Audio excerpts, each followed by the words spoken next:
Découvrez les opportunités boursières de la semaine à venir avec Trading Analyse. Quelles sont les actions à forte rentabilité? Quelles sont les devises intéressantes sur le marché du Forex? Pour les traders et particuliers, retrouvez Trading Analyse présenté par Alexandre de Ravel. Bonjour à tous et bienvenue dans ce nouveau numéro de Trading Analyse.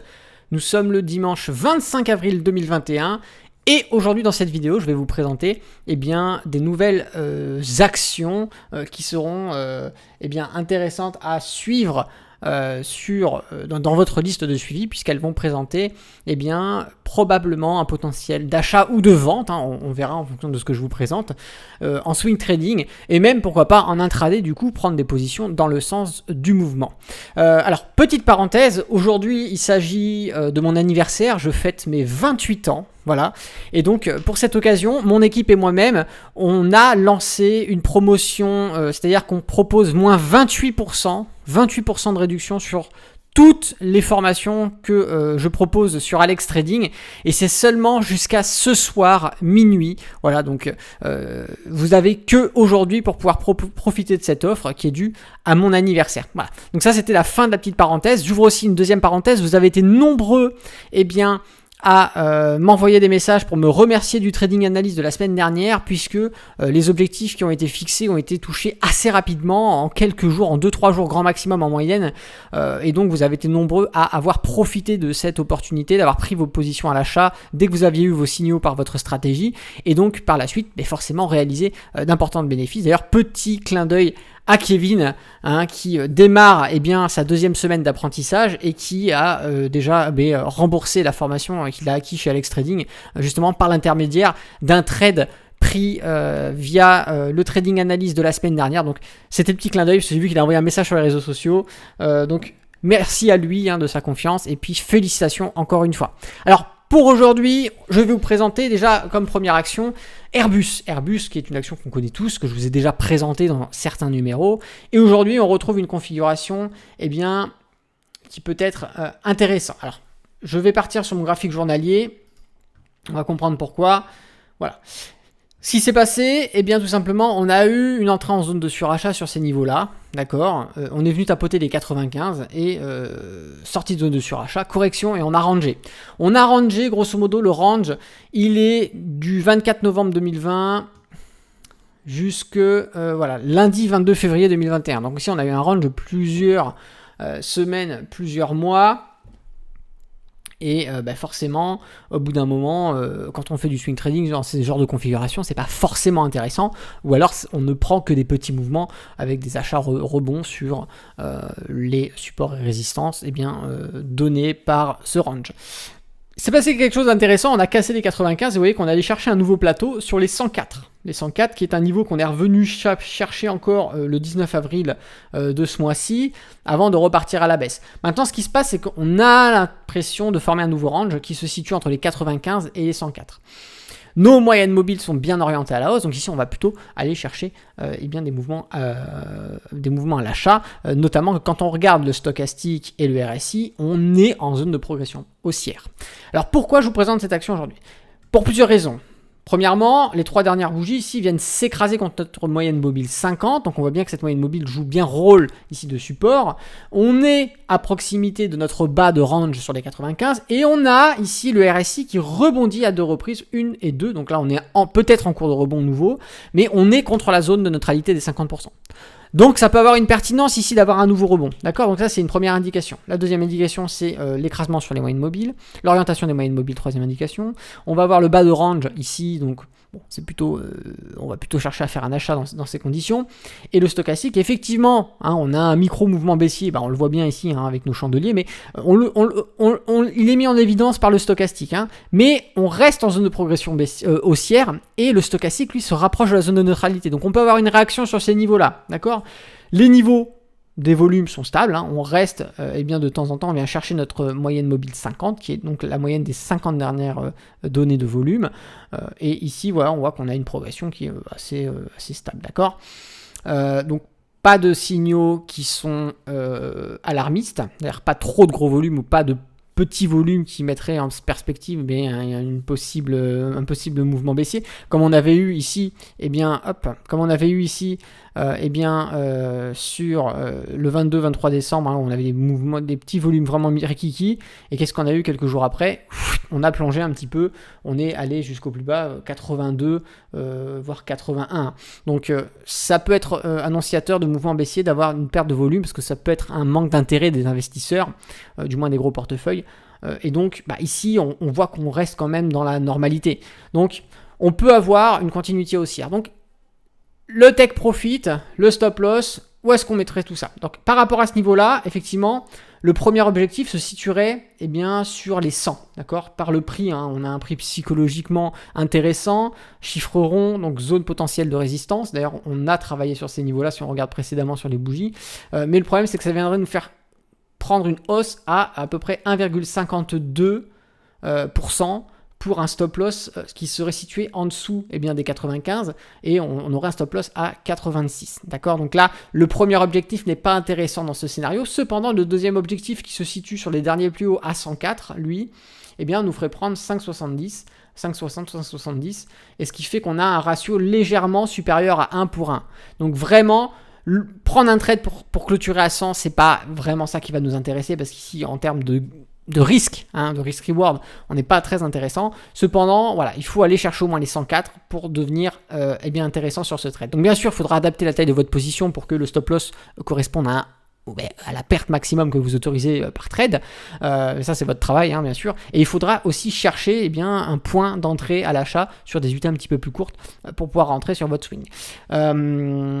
L'idéal, pourquoi pas, serait d'aller rechercher un peu plus bas nos niveaux dans la semaine. Si jamais on baisse, c'est tant mieux pour nous. Ça pourrait nous permettre d'optimiser justement notre ratio gain-perte sur le trade ici. Et si jamais on redescend sur ces niveaux-là, ça nous fait faire avoir un stop à 1,77 et un objectif potentiel à plus de 8%. Donc là, en termes on est bien au-dessus du 1 pour 1 en termes de risque. Donc là, ce serait le trade idéal. Mais voilà, si jamais c'est pas le cas et qu'on a un point d'entrée à l'achat ici, on adaptera la position, on prendra moins en termes de taille de position, et on ira chercher des objectifs qui se situent au niveau des 104. Donc ça, c'est pour l'action Airbus que je vous ai présentée à l'instant. Et maintenant, la deuxième action que je vais vous présenter, il s'agit de Delta Drone. Voilà, je ne sais pas si je vous l'avais déjà présenté dans ce trading d'analyse. Et là, vraiment, c'est plutôt une orientation, vraiment un swing trading très très court. On va être entre l'intraday et le swing trading, puisque nous sommes sur un graphique horaire, et c'est la configuration que nous avons sur le graphique horaire qui est intéressant. Alors, on va repartir un petit peu déjà sur le journalier pour voir un petit peu ce qu'il en est.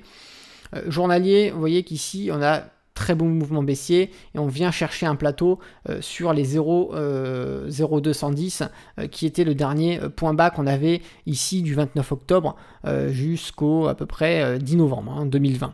Donc ici on est sur un niveau qui est assez intéressant, et tout simplement quand on descend sur le graphique en horaire, on peut trouver potentiellement une configuration ici qui est assez intéressante. Alors je vais vous montrer pourquoi. Grosso modo, on va avoir déjà un premier niveau, mais comme je vous l'ai dit, les 0,210 ici qui est la zone de support. Donc le stop loss se mettra légèrement en dessous, d'accord? On a un premier niveau de résistance qui se situe sur les 0,0220. Donc ce qui me gêne un petit peu dans ce trade, c'est pour ça que celui-là, vraiment mettez-le de côté et attendez vraiment des signaux pertinents pour rentrer dedans, puisqu'en termes de probabilité, on est un petit peu au-dessus des 50%, mais ça reste encore fragile, du moins par rapport à l'analyse que j'en fais aujourd'hui. Peut-être que ça va évoluer dans la semaine, mais je voulais quand même vous le présenter parce qu'on est sur des plus bas, avec des gros niveaux de support qui sont importants, et donc le potentiel de rebond peut être important. Ici, donc premier niveau, c'est les 0,220 qu'on va avoir ici, qui joue le rôle de résistance, et on le voit bien, on a un beau travail de bougie dessus, mais vous comprenez bien qu'en termes de risque, on n'ira pas chercher ce niveau-là, puisque ça nous fait un risque à 5% pour un gain à 0%, d'accord? Donc on ira plutôt chercher, et je vous l'ai mis ici, vraiment le trade idéal serait d'aller chercher les 0,0238 ici, ça nous ferait un trade à plus de 8%, pour un stop loss à peu près situé sur les moins 5%. D'accord? Donc bien sûr, c'est pas moins 5% de perte sur votre portefeuille, c'est moins 5% par rapport au prix de l'actif. Ce sera à vous d'adapter encore une fois la taille de la position pour que ces moins 5% de décote sur le prix de l'actif rentre dans la perte maximum que vous autorisez sur ce trade. Donc ici, l'idéal, ça serait sur des unités un peu plus courtes. Donc là, vraiment, on est sur, je vous dis, un swing qui est très très court. Et donc, il faut être un peu plus réactif. On peut même peut-être quasiment être sur de l'intraday. Bon, ce serait étonnant quand même qu'en une seule séance, on aille chercher notre objectif, mais ça peut se faire sur 2 jours, 3 jours. Donc ça peut être quelque chose d'assez rapide si jamais ça s'enclenche. Donc ça voudrait dire aller mettre un stop loss légèrement en dessous de notre 0,0210, attendre un point d'entrée pertinent sur des unités un peu plus courtes et aller chercher l'objectif final sur les 0,238. Ça, ce serait vraiment le très beau trade.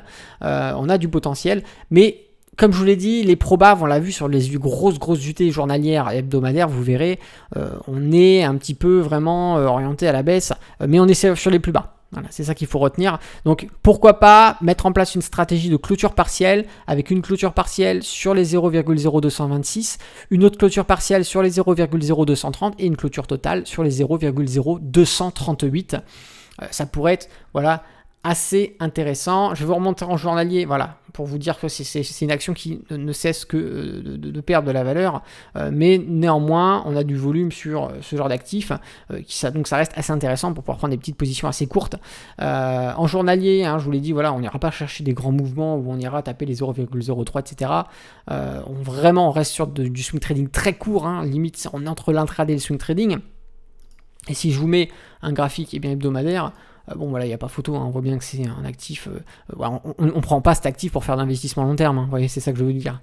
C'est vraiment un actif qui est au ras des pâquerettes, et on le voit bien ici, on a, pourquoi pas, je le vois à l'instant devant vous, on a une divergence haussière du RSI. Vous voyez que le plus bas,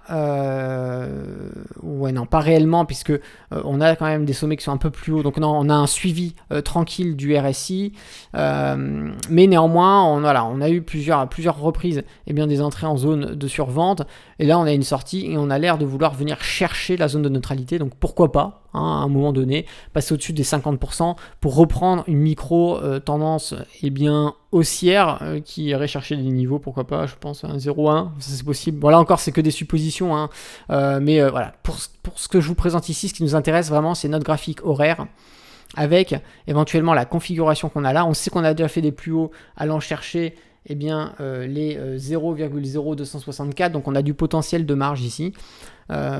Mais on évitera d'être trop gourmand et on se limitera sur les plateaux que je vous ai donnés ici dans cet exemple.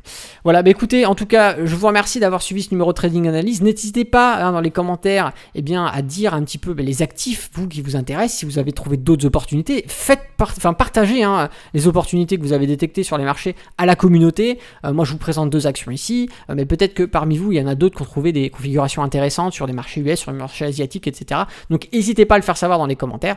Et puis tout simplement, si vous avez aimé la vidéo, vous savez ce qu'il vous reste à faire, vous mettez un petit pouce, moi ça me fait plaisir, et puis ça permet aux gens aussi de voir cette vidéo parce qu'elle sera mise en avant, et ça va permettre peut-être d'aider des débutants à pouvoir prendre des opportunités, parce que c'est vrai que quand on débute, on ne sait pas forcément vers quelle action se tourner, on ne sait pas forcément, parce qu'il y a tellement d'actions sur le marché, c'est énorme, plusieurs dizaines de milliers au minimum, donc parmi les plus connus. Donc c'est vrai qu'on peut vite se perdre, et de mettre un petit pouce, ça permet de mettre cette vidéo en avant et d'aider, je pense, pas mal de débutants justement à s'y retrouver sur les actifs qui sont intéressants à suivre.